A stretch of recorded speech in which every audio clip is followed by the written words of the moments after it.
आज कोर्टामध्ये डेट होती. त्यांचे जे आहे ॲडव्होकेट, ते वकील त्यांचे हाजीर झालेले आहे कोर्टामध्ये. कोर्टामध्ये 4 तारीख परत दिलेली आहे आणि 4 तारखेला सुनावणी होणार आहे आणि लवकरच लवकर आपल्याला खूप न्याय भेटण्याची अपेक्षा आहे. आपले एक फोटो व्हायरल होत आहे त्याच्याबद्दल आपली काय? ये खोके भाऊ सोबत एक जे फोटो व्हायरल सगळे लोक करताय माझ्या, त्याच्यासाठी मी एकच सांगते की हे फोटो त्या वेळेचे आहे ज्या वेळे पहिल्यांदा मला बीडमध्ये एक बँकेची ओपनिंगमध्ये बोलवून गेला होता. त्याच्या बँकेची ओपनिंगमध्ये मी गेली होती आणि मला गैनीनाथगड जायचा होता. त्यावेळे काही गुंडे लोकांनी आले आणि माझा रस्ता अडवण्याचा प्रयत्न केला होता.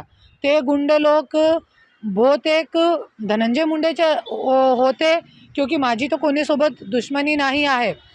त्यावेळे हे खोका भाऊने कुठे माहीत पडलं मला माहीत नाही, पण ते खोका भाऊ आला आणि मला सांगितलं, ताई जरी तुम्हाला जायचं आहे तो 100% मी तुम्हाला घेऊन जाणार आहे. गहिनीनाथगड ते मंदिर आहे, आपला श्रद्धास्थान आहे, तुम्ही जाऊ शकता. तुम्ही बीडमध्ये आलेला आहे, आष्टीमध्ये गेली होती मी. त्याच्यासाठी त्यांनी आले आणि मला माझी खूप मदत केली होती. त्याच्यासाठी त्यावेळेचा हे फोटो आहे आणि जे लोक व्हायरल करताय आणि याच्यापेक्षा याच्यापुढे कधीही आमचा बोलणं झाला नाही आहे फोनवरती.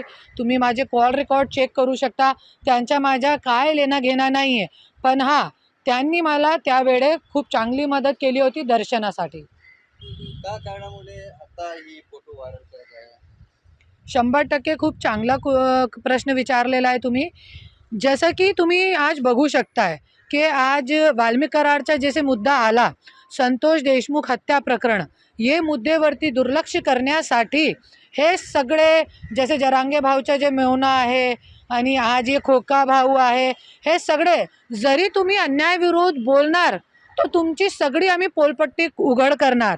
ज्या लोकांच्या कुठेही काहीही आहे की नाही आहे, जरी 10 वर्ष अगोदर 5 वर्ष अगोदर कोई गुन्हा केलेला आहे ते आम्ही उकळून काढणार आहे. जरी तुम्ही संतोष देशमुख हत्या प्रकरणमध्ये तुम्ही काय वक्तव्य केला तो असं सगळं चालू आहे.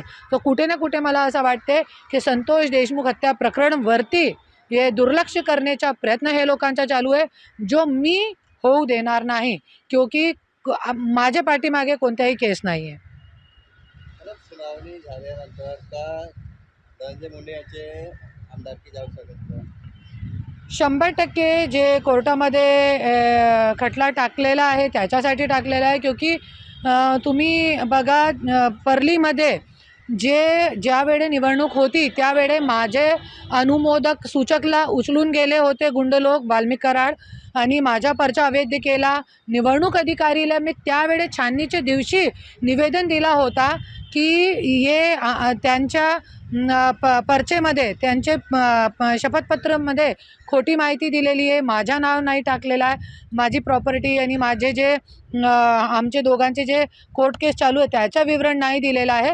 त्याच्यासाठी त्यांच्या रद्द करा. आणि निवडणूक अधिकाऱ्यांनी हे पण सांगितला होता कॅमेऱ्याच्या समोर की, आणि सगळ्यांच्या समोर जितके लोक होते तिकडे सगळ्यांच्या समोर सांगितला होता की 100% धनंजय मुंडेचा पर्चा अवैध केलेला. पण कोणी वैध केला? परत कोणी वैध केला? जरी निवडणूक अधिकारीने अवैध केला होता तो कोणी वैध केला? आणि नंतर फिर वैध केल्यानंतर धनंजय मुंडे दंडशाही गुंडगर्दी करून 200 बूथ कॅप्चर करून मृत लोकांचे मतदान घेऊन निवडून आले. हे सगळी आमची मागणी आहे, आम्हाला न्याय भेटणार. मॅडम, शरद पवार यांनी म्हटलं आहे की बीडची अवस्था अशी नव्हती. बीडमध्ये सत्ताचे गैरवापर झाला आहे, त्याच्याबद्दल आपली काय प्रतिक्रिया? 100% खरोखर सत्य आहे की सत्ताचा गैरवापर जे आहे खूप मोठ्या प्रमाणामध्ये चालू आहे. सगळं महाराष्ट्रात बघतोय. आज गोरगरीब लोकांना न्याय मिळत नाही. आज गोरगरीब लोकांचे जे मुद्दे आहे कुठेही राहिलेले नाही आहे. आणि आज जे सिनेरिओ चालू आहे बीडमध्ये, आपण बघे की खोका भाऊ आहे, वाल्मिक कराड भाऊ आहे, असे सगळे जे भाऊ आज आहे गुंड लोक, हे गुंड लोकांना शरण देणारे शरण देणारे कोण लोक आहे, सहारा देणारे, मोठ्या करणारे गुंडू लोकांना कोण आहे? तो मोठे मोठे मंत्री आमदार ह्यांचे पाठीमागे आहे. त्याच्यासाठी मी एकच बोलते की जे मोठे मोठे पक्षधारी आहे, शरद पवार साहेब, देवेंद्र फडणवीस साहेब, शिवसेना, काँग्रेस, सगळ्यांशी माझी हात जोडून कडकडीची विनंती आहे, हे सगळे घाणेरडे मंत्री आमदार जे गुंड लोकांना सहारा घेऊन राजकारण करताय, लोकांचे मतदानाचा गैरवापर करताय, ऐसे लोकांना काढून टाका आणि नवीन लोकांना तुम्ही पक्षाकडून संधी द्या.